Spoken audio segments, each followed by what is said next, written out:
The following is a production of Medfield TV.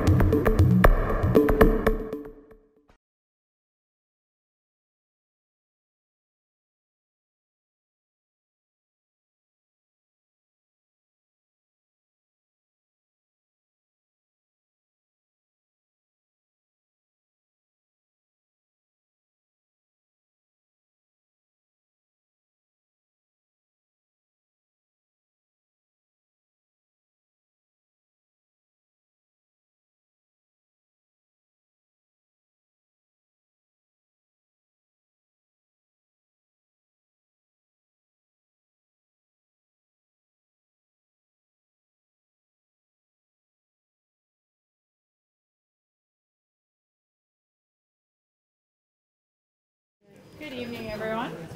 I just wanted to say thank you all for being here tonight, especially in the cold. I would make cold jokes, but my sister lives in Minneapolis, and she told me she's finding them offensive. So thank you for all coming tonight. I just wanted to extend thanks to Representative Garlick for doing this. Not all the state representatives do this, and we find it to be extremely helpful in Medfield, and obviously much appreciated. So thank you. And more importantly, I would love to continue the relationship that you had with Michael Sullivan. I know you worked so well together for so long, so I'm looking forward to continuing that relationship. Thank you. Thank you.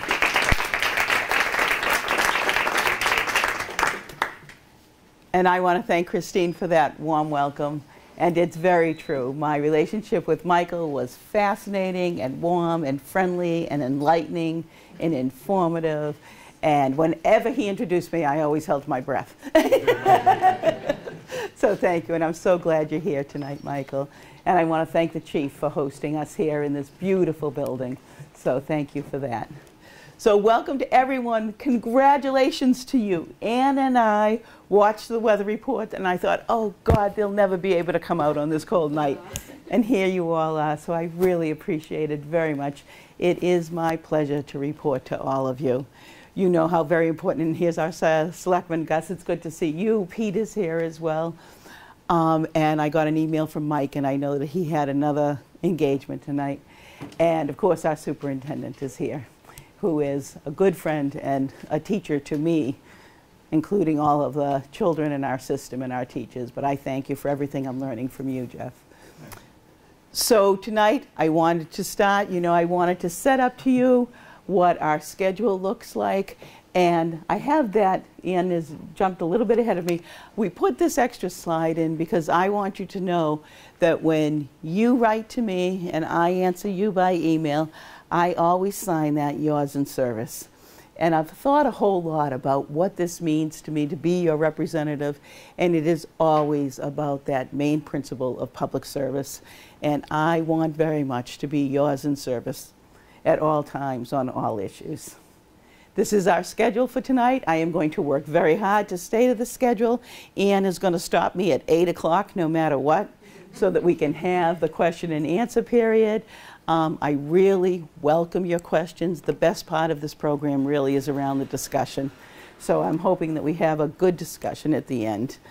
For those of you who are meeting me for the first time, I just wanted to put up for you the positions that I have held in my service. I was elected in 2010 and have served on all of our healthcare committees, and then have had the real privilege of being the vice chair of the Joint Committee on Education, the chair of the Joint Committee on Elder Affairs, and presently the chair on the Joint Committee on Mental Health, Substance Use, and Recovery. I met a woman in the State House today who said to me, I couldn't believe when you were the chair of Elder Affairs that then you left us. And I said, doesn't she care about older people anymore? Those are not my choices. The positions in which I serve are appointments. And I said to her, I never leave anyone. I carry everyone with me. And in all of those positions that I've held since that time, any discussion I have, I talk about the needs of older adults, particularly with mental health, substance use, and recovery. And I serve at the national level as well. I want you to know that I am the chair of the Council of State Governments, that's national, all of the state governments, of their Public Health Policy Committee. And in this past year, I have served as one of only 25 people in the country being named as an opioid fellow by the National Councils of State Legislatures. You know that I represent 40,000 people by the Constitution of Massachusetts. I have to represent populations that the land mass is contiguous, and I have to be able to transport there either by land or by water. So I represent Needham, Dover, and Medfield, and I guess if things get bad enough, I'll either be able to skate up here if it stays cold, or I can take a canoe. So, and there is nothing, as I do my presentation tonight, forgive me for the times I will say to you, I did this and I did that. I do want you to know about my work, but there is nothing that I do alone. And we have a very interesting delegation, and it's a strong delegation because of the differences in it. So I serve with Representative Sean Dooley, and I serve with Senator Paul Feeney. And I hope you'll see the strength of that as we talk about the accomplishments. So the way I visualize this job is around always, for 7 years I have come to you. This is my 7th annual report in Medfield. And for 7 years, I hold up this triangle to you and say the most important thing I do is serve my constituents, and the tools I use for that are budget and legislation. The way I'm serving our constituents, of course, is through advocacy and networking. Sometimes the constituent is an individual that has an issue or concern that they are struggling with, and I am often, my office, the call of last resort. People don't start out with a problem and say, I think I'll call the state rep. It's when they've exhausted everything else and someone says to them, you know, you should call your state rep. And sometimes that the constituent is an organization, like when we're doing all the work on cultural arts that we do with the town of Medfield. Sometimes it's the town itself, and we've done tremendous work with Mike Sullivan and with public safety, and look forward to doing it with Christine. So when I encapsulate this, I've been thinking really hard, actually, as I was coming into this presentation, about not just telling you what I do, but trying to tell you how I do it. So then when you leave, if we haven't discussed your issue of concern, you'll still have a sense on how I'll approach your issue and concern and how we can deal with it. And it is on these principles of listening, learning, really leaning in when we need to, and leading. So, and always for a positive impact, and particularly in my relationship with Medfield, because of such strong leaders in Medfield, from Jean Mineo to John Thompson to Bill Massaro, to all of the people that have been involved, and always John Haney, that we have been able together to come up with these positive impacts on how we can help things in Medfield happen. So, how do I do that? What's that first piece? That's knowing my Medfield neighbors. I am always heartened when people say to me, oh my God, Denise, I see you everywhere. That is the best thing anyone in Medfield can say to me. And I try to be as present in Medfield as I can. And I actually, just so you know, have a personal motto that if you invite me, I'll come, you know. And understanding our local issues. I do that by sitting down with the superintendent to understand issues, with public safety, with our town officials, and listen and learn and try and wrap my arms around those issues that are local issues. I follow our news. Ann is my district director, and I think folks know Ann nearly as well as they know me now these days. And we do that work, and then using the tools that I have with me to work on those issues. So, and I want to thank, Michael is here tonight. I want to thank you, Michael, for your time and your effort. Dover Cable Television has been an incredible partner for me, and that relationship is very strong. And I'm grateful for that, because for all of us that are in this room tonight, I'm hoping there are some people that will also watch this report to the community on television. We did a major program on the opioid bill with Brett that we actually have used excerpts from that in towns all around the Commonwealth, and it was Medfield Television's work. So listening to your concerns and all of the ways, these are just examples of the ways that I do that.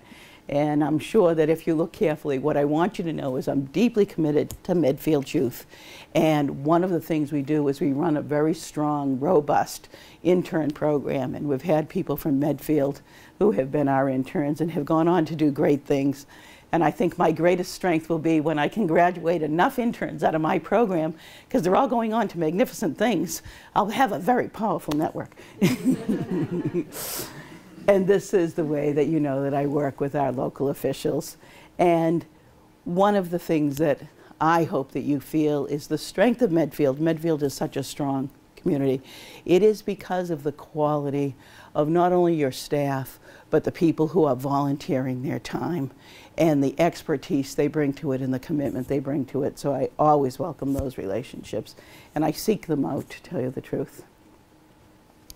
So when I'm listening and learning and leaning in, this is what I believe, and I have put this up, and anyone who in our discussion period wants to add to this or take something away, but this is what I believe are the values of Medfield. And to be honest with you, I see it in my 3 towns, in Needham, Dover, and Medfield, but I know this from all of the work that I talked about in the community engagement and the people I've talked to. And I've just recently come through a campaign, and I'm grateful for the people who were such a tremendous support to me. And so in meetings, on doorsteps, standing on the sidewalk, these are the things I've learned about our community and feel that are our strongest values. And so I base my work on our values. So I wanted to talk to you a little bit about leading for impact, what I think that means. And I wanted to tell you 2 stories. And one is a short story that deals directly with our community, and the second is a story that's a little bit longer. So the first story I want to tell you about, of course, is our Medfield story. And there are people in this room that I have worked very closely with on the issue of our concern when we talked about the values for our children around the issues of suicide prevention in our town of Medfield. And I was grateful to be contacted by committed Medfield residents, including Carol Reed, when Medfield decided that they wanted to take this issue on in a meaningful and effective way. You may know that in my hometown, which is Needham, when I was on the Board of Health, I was the chair of the Board of Health when we had 4 adolescents who died of suicide in an 18-month period. And we formed a coalition on suicide prevention, and our town became stronger because of that work. And I believe that we serve our young people better because of the things we all learned. So I was aware that Medfield was beginning to address this issue and wanted to do it effectively. So I was contacted. I sat in on one of the beginning meetings on that. And then, concurrent to that, or parallel to that, I should say, we were coming into budget season for the state budget. And as I come into budget season, I like to contact people who have been our town officials and say, gee, the budget's coming up. What would be helpful to the town of Medfield? And I made those phone calls. And interestingly enough, in that time period, 2016, nearly every town official I was speaking to in all 3 towns were identifying mental health as one of the most overwhelming issues. And that oftentimes is tied to the substance use as well. But I called our Chief Meany, who I know we all love, and I called Chief Meany. Now I'm saying to him, and Chief, I'm going to give you the inside track over here on us, because I said, what could be helpful to you in the budget? Now this is anything I'm saying, right? Do you need equipment? Do you need some other kind of training? Do you need back pay so you can get officers to other trainings that you're doing? What would be the most helpful to you? And Chief Meany said, you know, Denise, we need some resources to do suicide prevention training. And so with John Dooley and with Paul Feeney, we began to work on that. And in the end, because of that input from the town, recognizing the value, we worked to get $30,000 to the town of Medfield, which the town of Medfield has now been using with the Medfield Coalition on Suicide Prevention and the Medfield Youth Outreach folks and the Medfield schools, who are all working together. And they are now they have some resources to do their work on suicide prevention. So that's how that story came together, that knowing this, asking those questions, learning, and then really trying to make a positive impact. The other piece on that is the bigger story I wanted to tell you. is the story about the opioid bill. I have been the chair of the Joint Committee on Mental Health, Substance Use, and Recovery. I became the chair in March of 2017. The way, at the beginning we talked about those appointments as chair are appointments. It's not something that you ask for, or it's something that is an appointment. And when I became that chair, now many people in this room know that I'm a nurse by profession and actually have some experience working in the mental health field, and was completely overwhelmed, completely overwhelmed when I was named the chair of this committee, because the issue is so huge. We know that the issue of addiction is a public health crisis in our Commonwealth. We know this opioid epidemic is relentless. We know that Massachusetts has been working on this for years. We're beginning to see a downturn in the number of overdose deaths. I'm concerned as a nurse that that was the measure that we had, that death was our measure for success. I'm pleased that we've seen somewhat of a downturn of the overdose deaths. I don't believe that that's an indicator that the rate of addiction is also going down. I think that more relates to the fact that we have Narcan now more available. And I'm hoping we will talk about this bill in more detail. And I have a handout for you that has all the elements of this bill. So we took on this issue in 2016-17. 1,799 people in our Commonwealth died of an opioid overdose. We are losing 5 people a day, and we are working on this issue non-stop. Remember in my other presentations to you, I talked to you about the 13 steps on how a bill became a law. I just wanted to tell you, and we know that it's complicated and then it gets repeated in the other chamber, but I wanted to let you know what that looks like for us as we're dealing, as my committee was trying to bring out the opioid bill. I, as the chair of this committee, I am the chief author of the opioid bill for the House of Representatives. We began to have our public hearings. This is an example of the public hearing on the opioid bill alone. I had 100 bills in my committee.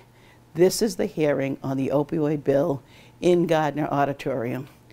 Gardner Auditorium was packed with people, holds hundreds of people. The hearing itself went on for 6.5 hours. The governor came and testified at that hearing for 90 minutes. He sat there with his Secretary of Health and Human Services and answered every single question. We had 60 unique testifiers. We had 1,000 pages of testimony by the time we finished, not only from this hearing, but we traveled to Fall River, we traveled to Springfield, and we traveled out to Franklin County. And we gathered all of that information together. That's what it takes as you're beginning to draft a bill. We had 80 unique groups or individuals who met with me in my office, 80. And many of them we called back and met with them again. And in that process, in that entire process, we keep changing the language, drafting the language, perfecting the language, going to our House Counsel and saying, this is the language that we have now. You know, we need to make sure this is consistent with the Constitution. We have to make sure it's consistent with the Mass General laws that already exist. And we brought that bill through this process. So the other picture I wanted to show you is, this is the picture when I went to Faneuil Hall. And I spoke at Faneuil Hall to the Mass Association of Addiction Recovery. And I wanted to show you that because it gives you a sense of how big the scope is when you're really trying to bring a bill to the floor. I met with individuals with lived experience, one-on-one, at coffee shops to hear their story. And I met with large groups like this in Faneuil Hall. And in the end, we brought forward the opioid bill from the House. What does that mean to us, right? The House actually was the lead and is the foundation of the bill that's in all of the headlines. And it deals with prevention, which we had gotten far away from while we were trying to deal with the crisis. It deals with strengthening the behavioral health system, which really is mental health and substance use. When you hear that phrase, behavioral health, don't like that phrase because I think it's confusing and people don't know what that means. But the definition is mental health and substance use issues together as behavioral health. And then we dealt with the issues of care and treatment. And I'm hoping that we'll talk about that more in the question period. But that's what it took to bring that bill forward. And this is the ceremonial signing for the opioid bill. And I share this with you so you'll be proud of me that when the governor signed that bill, he gave the first pen to the Speaker of the House, who said to him, give that pen to Denise. To which the governor said, I'll get there. And then gave me that second pen. So everything you've heard about the bill is the work of my committee members, and then our negotiations with the Senate. And I would be remiss if I didn't introduce you Barry Hawk, who is a good Needham man and legal counsel for the Joint Committee on Mental Health, Substance Use, and Recovery. And I'm grateful. And that's when I said to you, when I say I, forgive me for that, because none of that work happened alone. None of that work happened alone, but it's good work. So on a more, when I'm talking to you about the tools of budget and legislation, what does that look like?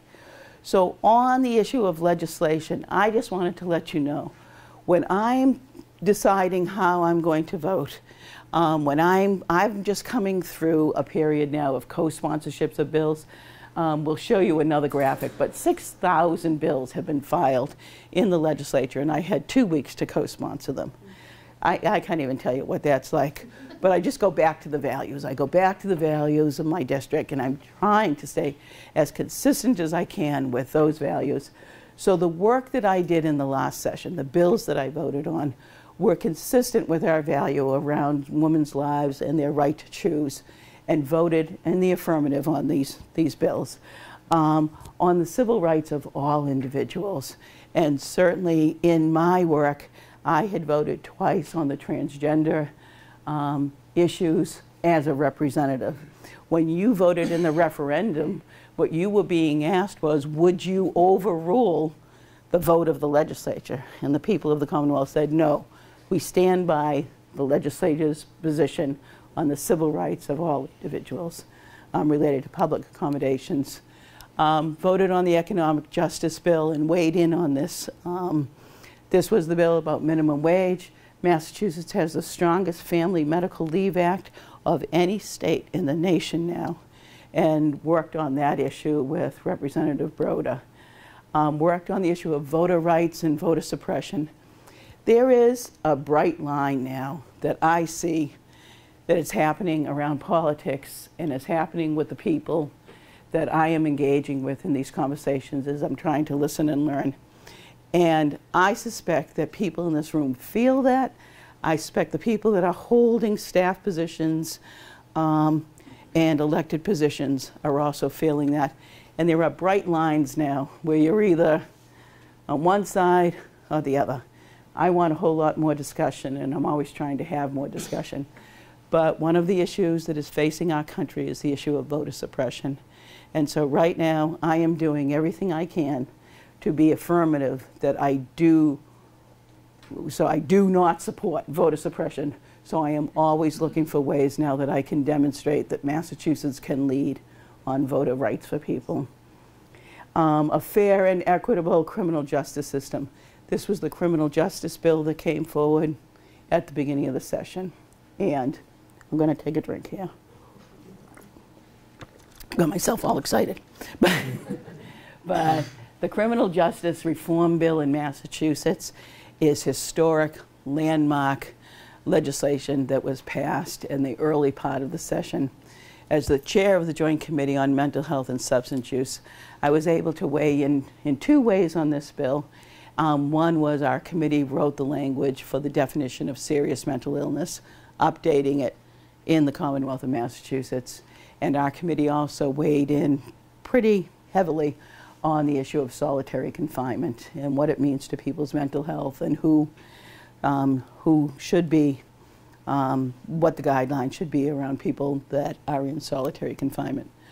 A third thing that's in this bill that is very Medfield specific, I dealt with 3 Medfield high school students who wanted me to bring forward a bill on rape crisis kits.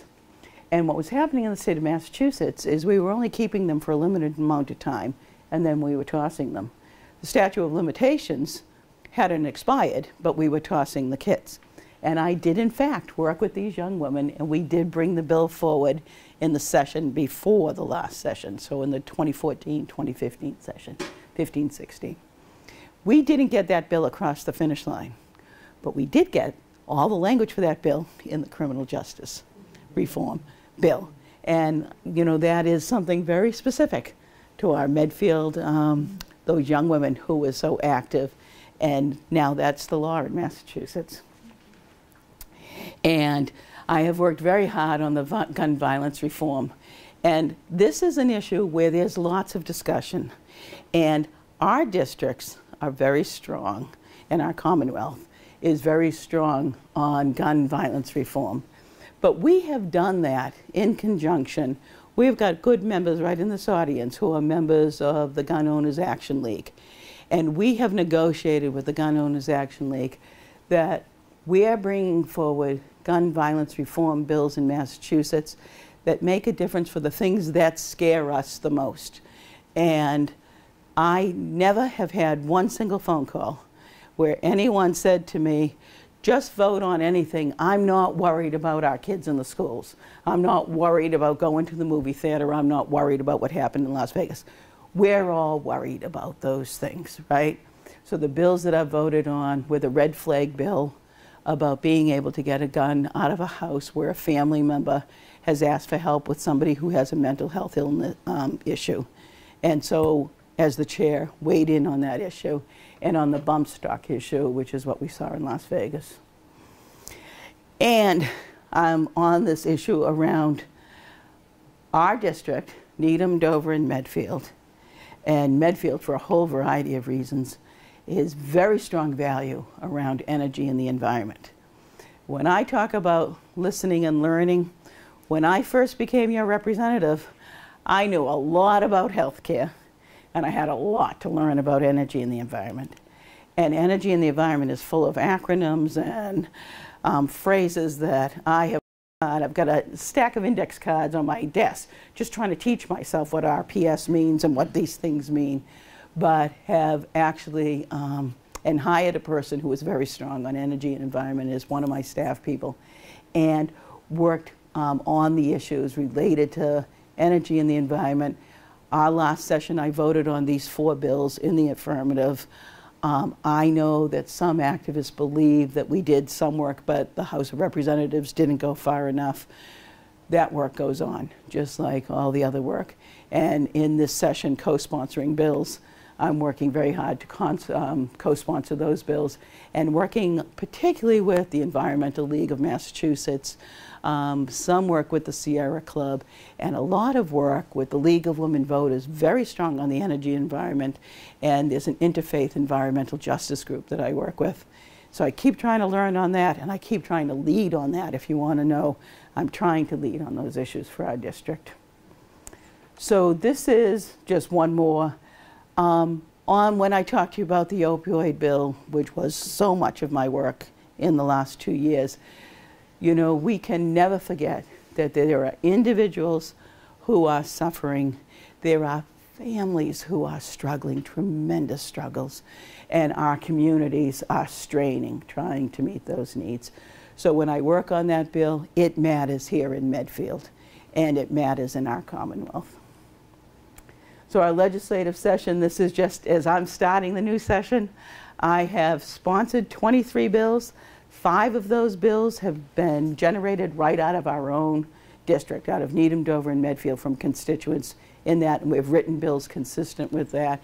One is around EpiPen from a doc in Dover, around making EpiPen more available in our school system so everybody's not carrying one in their bag and one in the school and one in the sports bag. I'm working with a dentist around the issues of diversion for dentists related to substance use. And that has made a difference to me on these bills. I'm working with a doc in the district around individuals and HIV testing when they've had a needle stick or something in the OR and the person isn't conscious enough to give consent to have their blood drawn to be tested. We have 6,124, that's our magic number, bills that have been filed. They were filed 3 weeks ago on deadline on a Friday. I have 2 weeks to co-sponsor. If you want to ask me about how I figure that out, there's 160 state reps. There's 160 different ways that people decide what they're going to sponsor and what they're going to co-sponsor. And as you can imagine, I got a big algorithm, so I think about that a lot. These issues to watch, I put up here. I will tell you point blank, the two biggest issues we're going to be looking at is going to be education and it's going to be health care. I plan to stay in very close contact with our superintendent on the issue of education. I represent a district whose one of our strongest values is education, one of our strongest attributes, and the things we do best is education. When you look at the quality of education in Medfield, when you look at the quality of education in Dover and Needham, I want very much to meet the needs and close the achievement gap in our Commonwealth. We're #1 in public education in the nation, #1, and we have been for years. But there is a big achievement gap, and we have to address that. We need to address the issues of English language learners and make sure that those individual students can also succeed. And we need to think about low-income students. You know, the mountain that they are trying to climb just to get to a place where they can be good learners is a lot of social determinants, and we have to think about those things, and I'm thinking about those. I will work as hard as I can to meet those needs while making sure that we do no harm to our districts. I'm interested in raising up the districts that need help, but keeping our district of Needham, Dover, and Medfield, keeping us at a place where we can continue to deliver the services we want, that we have the resources we need. So, but I'll need a lot of help and guidance on that one. On the budget issue, I'm going to very quickly jump there. Ian's getting out my card to tell me I'm almost done. So the state budget, you know, this is where our values, this is where the rubber really meets the road. And these are the issues that I have worked on as we think about them in the broader issues. Very specifically, when we get to the charts, is that $30,000 for the town of Medfield, but more than that is the Chapter 70 money, is the money that comes from the state back to the town. First it comes from the town to the state. I'm clear on that. But then it comes back to the town on education money. And you'll see that there's been an increase year to year on that. I work very hard on the special education circuit breaker. And when I say that, I mean I advocate for that a lot. I watch that in the budget. I am the mother of, now a young adult, but an individual was born with developmental disabilities. I know what a difference that special education money meant to her as an individual, meant to us as a family, and meant to us in the town. Because what we don't want to do is we don't want to have a tension between the parents of typically educated students and the parents of special education students and have those groups feel like they're competing. That doesn't make for a good community, and it doesn't help anyone, I think, in the end. So that special education circuit money makes a big difference coming into the town. The reason you don't see the difference on that is it's a formula. It depends on the number of students, the intensity of services they need, and it's reimbursed. So I don't know what the final number is coming back to Medfield. I know our superintendent will tell us it doesn't even begin to be enough, but we're working hard on that. And I personally have worked on a project and haven't been able to bring this over the line. But I believe that for our low incidence, very high need students, and there are some students whose needs are overwhelming, that the services they need are $300,000 a year.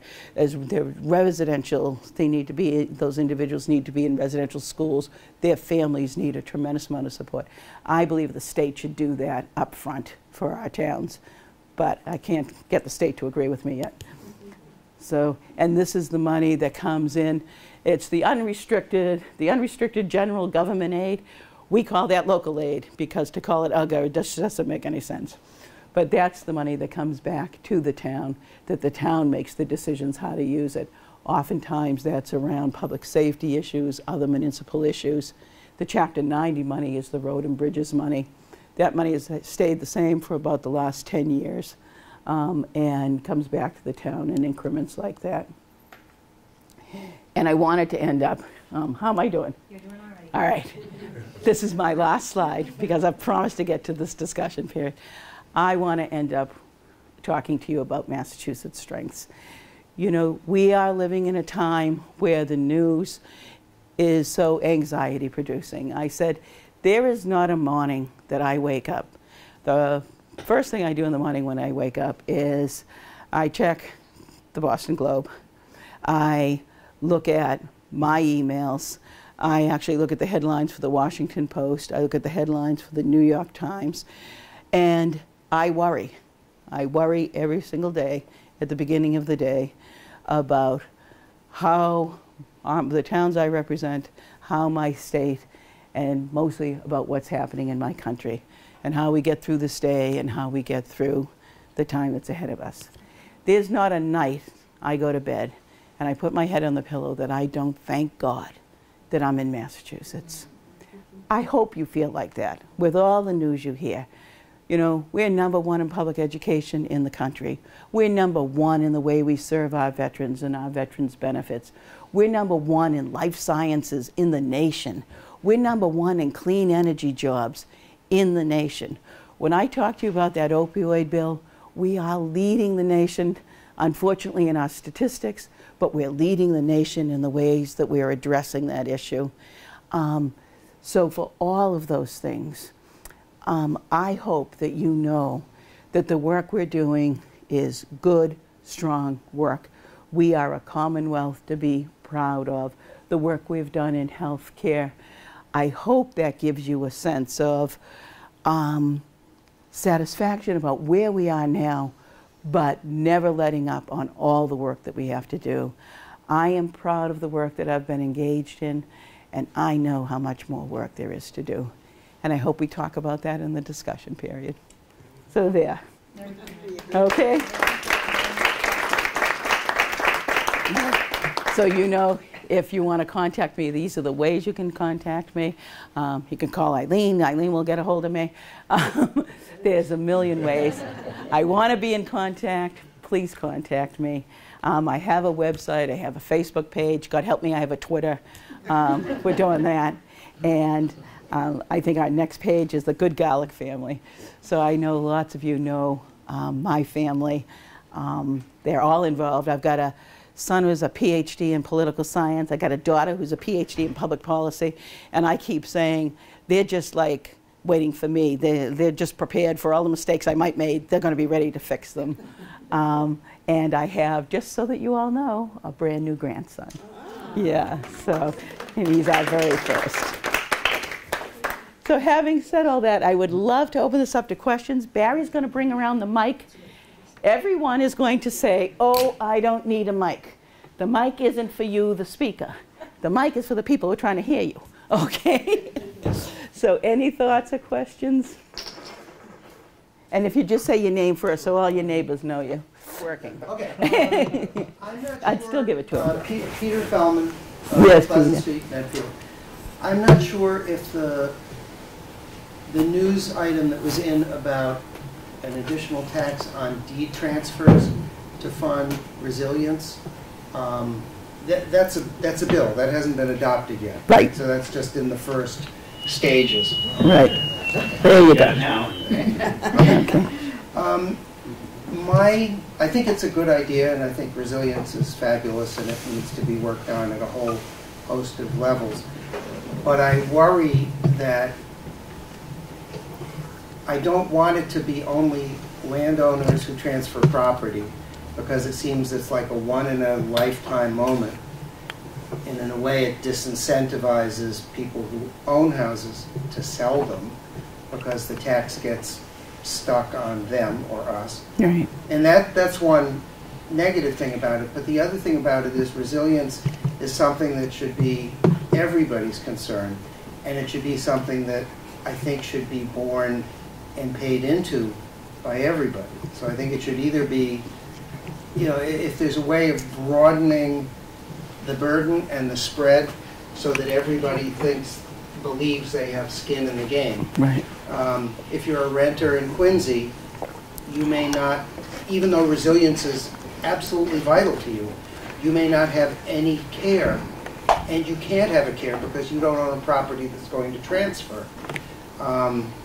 And there are properties in Nantucket that will transfer, but again, maybe once in a generation.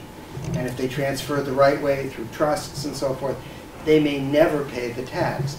So not only am I kind of worried about the limited nature of how much money will go into the program goal, I just think it should be paid into by a lot more of us. Owners, non-owners, corporations, which may never transfer their property and therefore never pay into it either, even though they may be doing a lot more to cause the problem that resilience needs to address. Right. Okay. So, and when we're talking about resilience, we're actually talking about all of the impacts of climate change and our ability to sustain that and to sustain, you know, not only our Commonwealth, but our planet, right? So I'm intrigued by the proposal around that money from the exchange of property, you know, at the sales. I share your belief that this is everyone's issue and we should all be part of the lift. When you say that language, what you're really meaning is you're going to raise taxes on everybody. Raising taxes is an incredible lift. So what the governor has done, interestingly enough, this is actually a very clever strategy, is the governor has promised that he won't raise taxes. So he's looking for ways to get more revenue, right? The way you get revenue is you raise taxes. He's trying to raise revenue while keeping his word. And he has qualified the not raising taxes by saying, but if he's asking for money for something that is new, that is an assessment or a fee or a fine, and it's new, that's not raising taxes. So it's been this very elegant, creative, clever kind of way. It's supposed to raise over $1 billion. I'm not opposed to it for all of the reasons you said. I agree with you, but I'm not opposed to it because I actually don't believe it's going to keep people from selling their houses. You know, for every single one of us, it's a very small percentage. For any one of us who's bought a house, that flurry of papers you sign at the very end, you know, that I think it could be $1,500, depending on what that formula looks like. I think they're talking about that as the average. I think that's not going to be the thing that sinks you. I think it's going to be the 30 pages of all the fees and closing and that kind of thing. So I am intrigued by what the governor's talking about. I think we'll all have to find more. The bigger conversation isn't about that. It's about what you're talking about. How are we really going to have that money? And more than that, even that money that we will raise through that process, how are we going to use it? The governor is talking about using it for grants and certain projects. So let's say we're doing something up at the Medfield State Hospital property. We might be able to get a grant for that. I represent Dover, great issues around water. They might be able to get a grant for that. I'm concerned that we might also not be able to get the grant, and people in the towns I represent are all signing all those papers and putting that money up. So we've got a long way to go on this discussion. But I support the principles you're talking about, but I am also intrigued by this proposal by the governor. We have to keep moving. We have to keep moving and trying to get revenue. And we have to be able to target it to this issue of energy and the environment. Other thoughts? I had the opportunity of sitting through Dr. Marsden's review of the school budget, which he did at the school committee meeting the other night.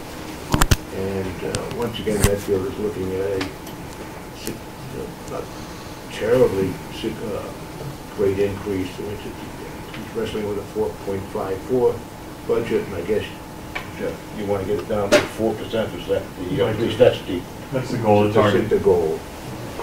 But the pressure, this is an annual pressure on the town. I'd like to have you tell us what's the sense in the State House about these supposedly affluent towns and the needs here, but needs elsewhere also with the underperforming schools we see in the major urban areas in the state, perhaps elsewhere.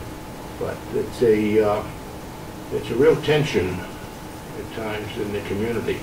There's no doubt in Medfield that people want first-class education, and they're willing to pay for it. The majority is certainly willing to pay for it.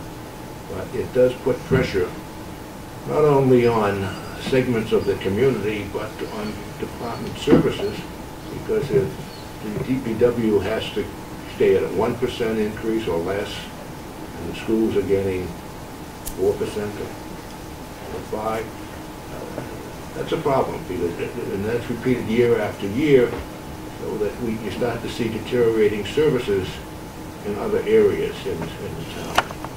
And that generally impacts in a negative way the whole community environment. So, yeah, no, so I really share those, and I need people to stay in contact with me as I go through this legislative session, because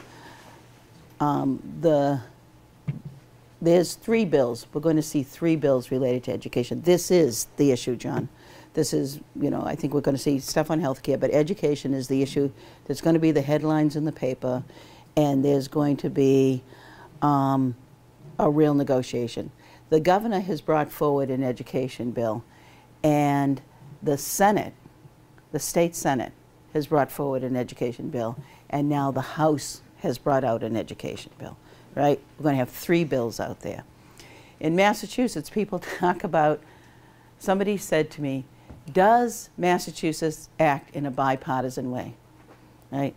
So I said, absolutely. I have to tell you, Massachusetts is doing an extraordinary job in bipartisanship, in our discussions between the legislation and a Democratic legislature, a Republican governor.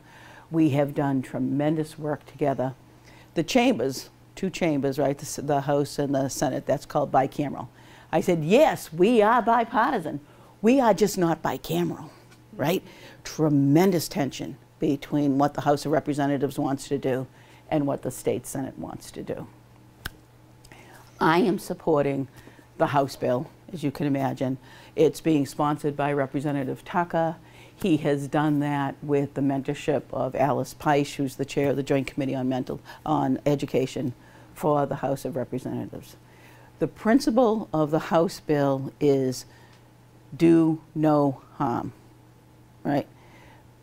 I represent the 2nd most affluent district in the Commonwealth, right? Education is our value.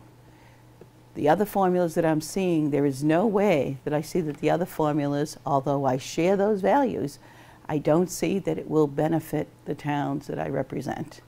I want to be sure that we benefit all those things that I talked about, closing the achievement gap, the English language learners, the low-income children. I want them to have a better education. I just don't want to harm the towns that I represent. And that's my commitment as we're moving forward. That is the House bill. The problem that Medfield has that people don't understand is we don't have a commercial tax base. So everything that makes us wonderful, our open space, our commitment to you know, this really a sense of community and this rural sense that we value a lot, but we don't have a commercial tax base. There's no way we offset this. This is all our property taxes.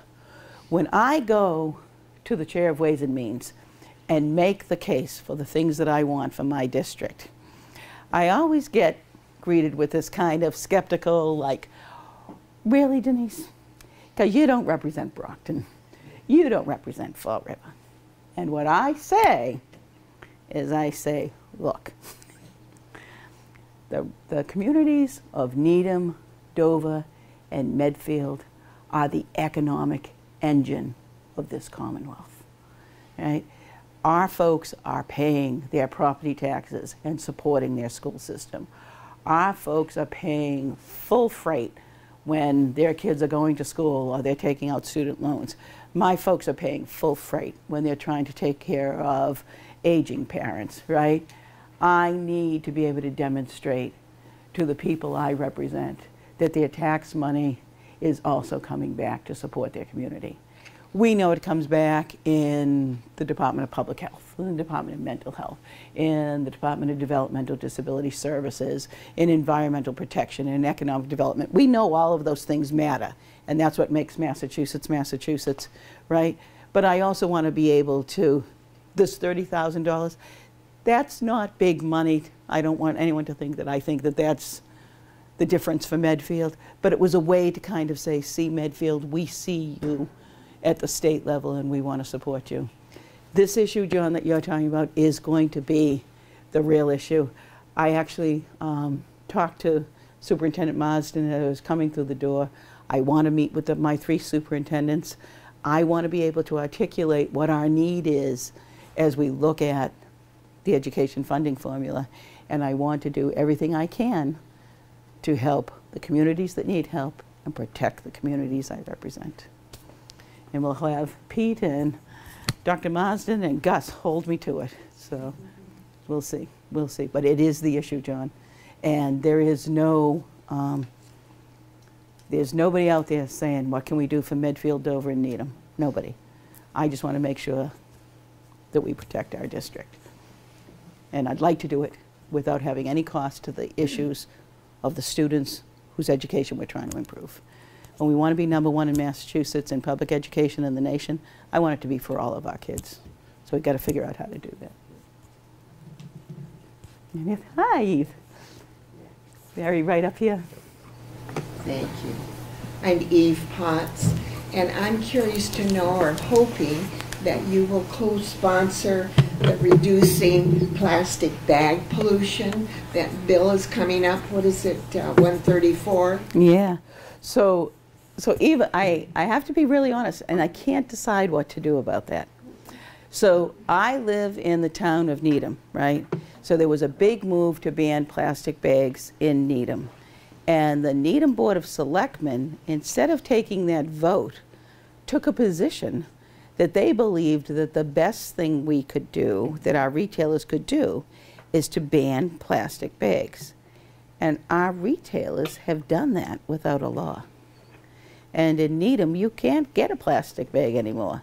And Roach Brothers has their paper bags, and CVS has got some biodegradable thing. I don't know what it is, but it's great. It's great.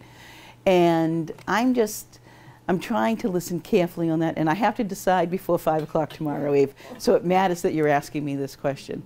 But I just need to understand the impact on what it really means to businesses, and not, you know, our small businesses, you know, that are in our town of Medfield, but our businesses that are have large volume, and what it will take for them to switch.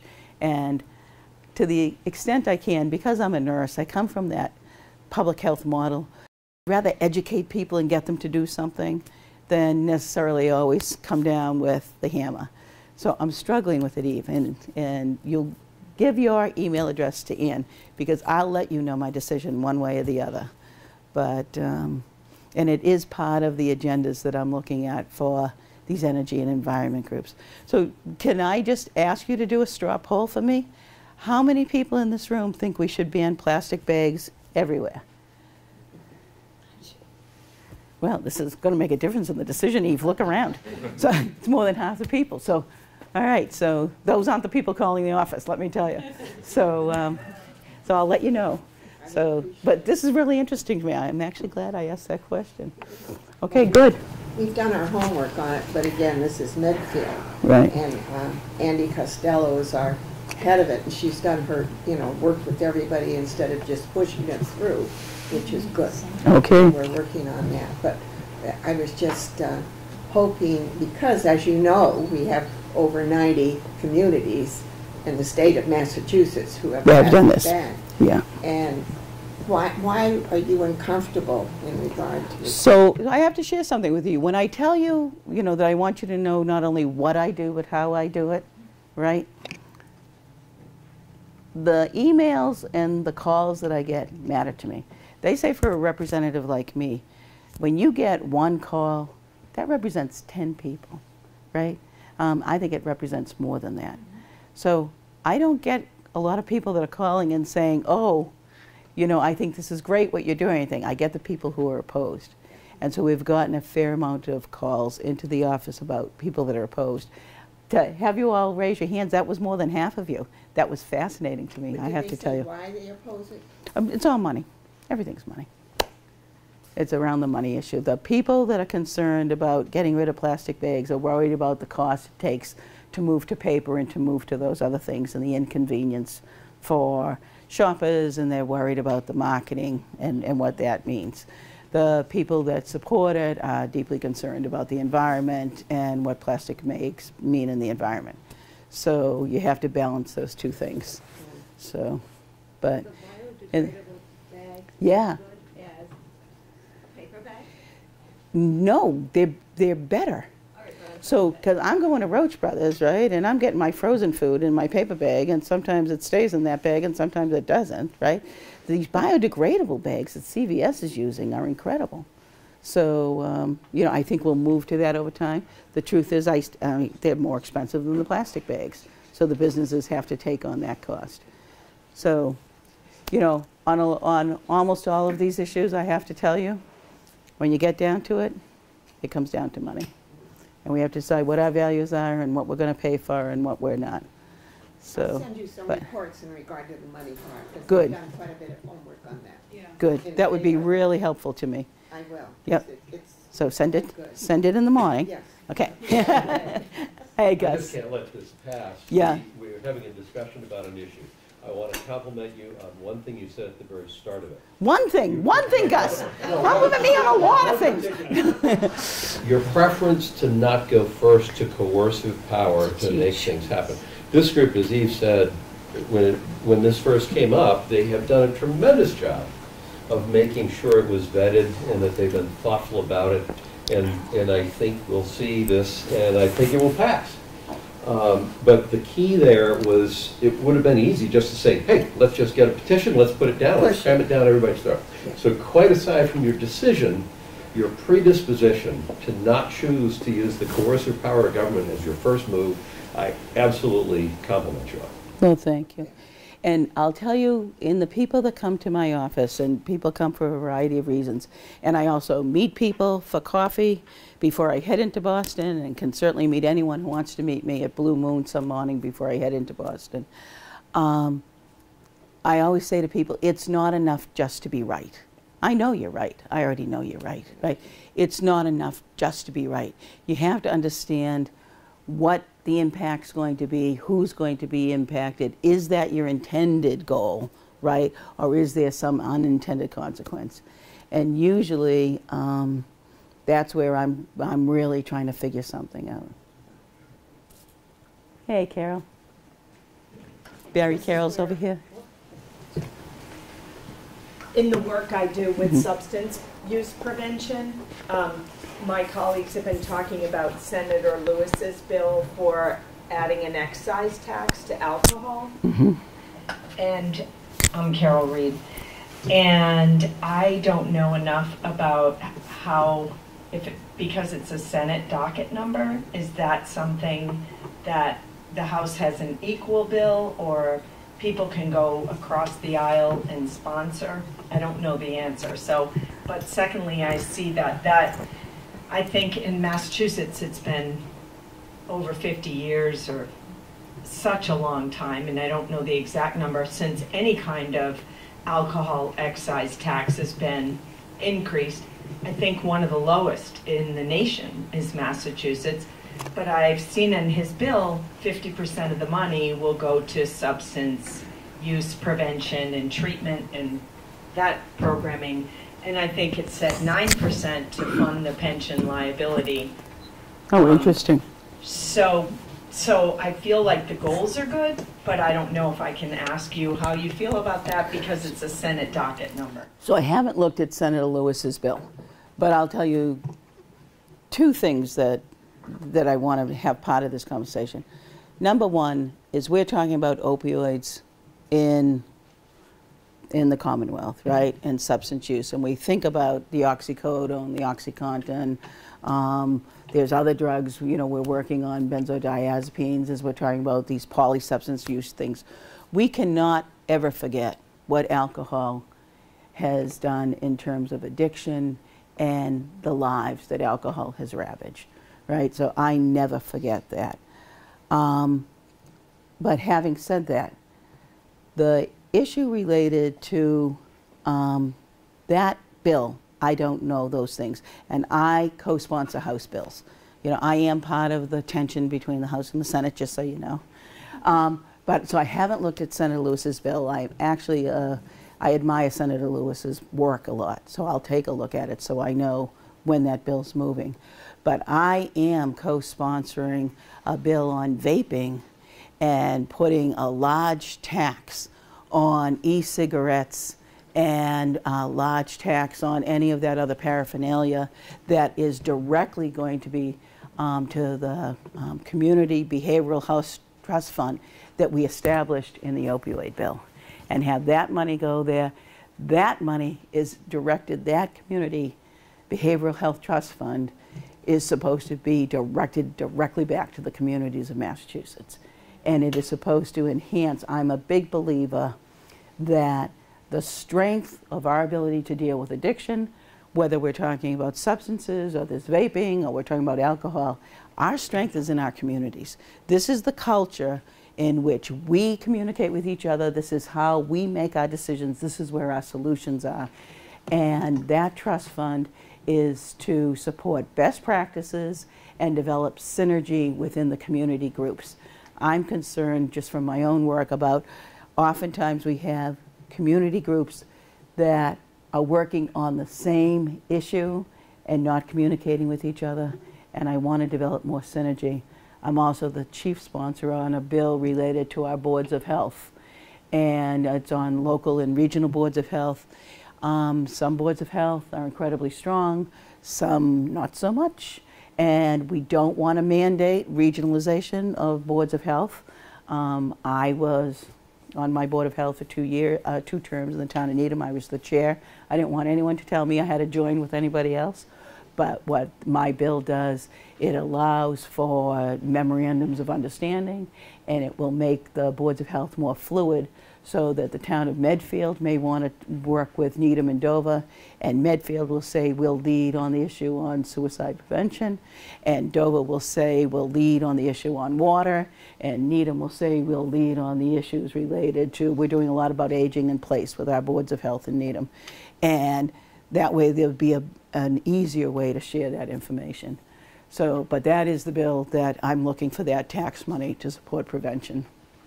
Okay. So, can I just, Ann is telling me we're done. Would you like another 5 minutes? Can we do that? Gil, did you want to be the last? Can I make Gil the last question? And can I talk to you? And I'll stay here as long as anybody wants me to stay. Okay. Gil Rogers. I think we're moving into a whole new realm about substance abuse. Yeah. With marijuana now becoming a commercial retail product in the state, with a huge growing industry for cannabis production, growing, and processing in the state. This is going to have, I think, very major impacts throughout the whole state that we've not seen before. What do you think we should be doing to prepare for that? So I think we need to be doing a lot. So in the 3 towns that I represent, I was deeply concerned about the marijuana referendum. I was concerned about the way it was written. I was concerned about how broad it was. I was concerned about what it's going to mean for access to young people.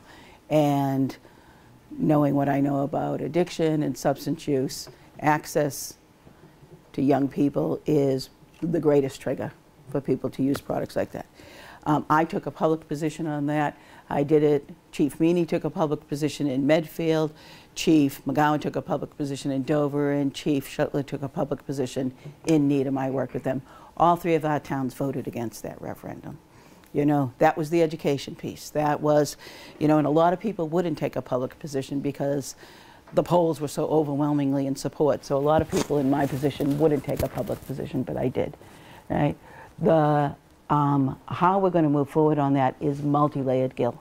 You know our public safety people, they don't even know how they're going to be dealing with the issue of operating under the influence. How are you going to test people? What is it going to mean? Our judicial people don't know what the impact's going to be now on our Attorney General, on oversight of these facilities and what that's going to take. We know that in other states there had to be a tremendous hiring of personnel to deal with that issue. I know that on the public health end, people like Carol Reed are working really hard on the issue of prevention. How much education can we do? How are we going to do that? And what are we going to do about access? Which is why I'm so strong on that vaping issue. You know, what are we going to do about that? So what I did do, though, is so when a bill is moving, right, it is my opinion, the moment of decision is not the high noon when the bill comes to the floor, right? You are way behind the parade if you think a bill's going to come to the floor and you're going to take the rostrum and you're going to make some difference, right? The work is as the bill is moving, making a difference, right?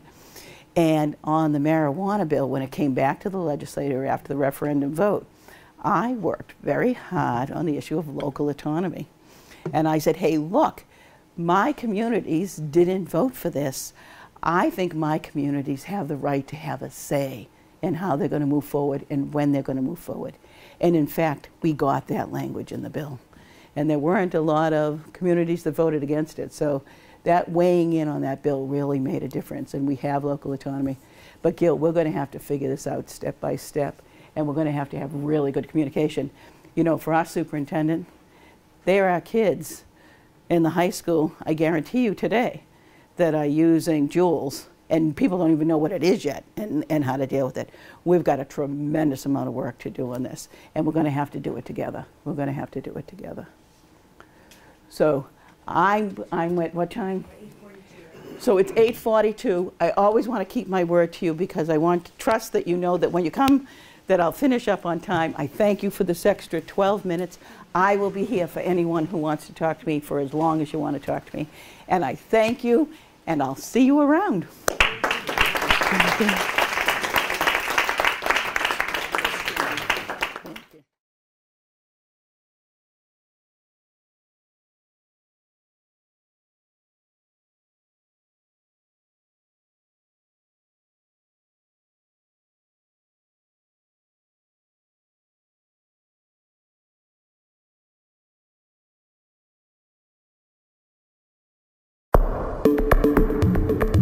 The preceding was a production of Medfield TV.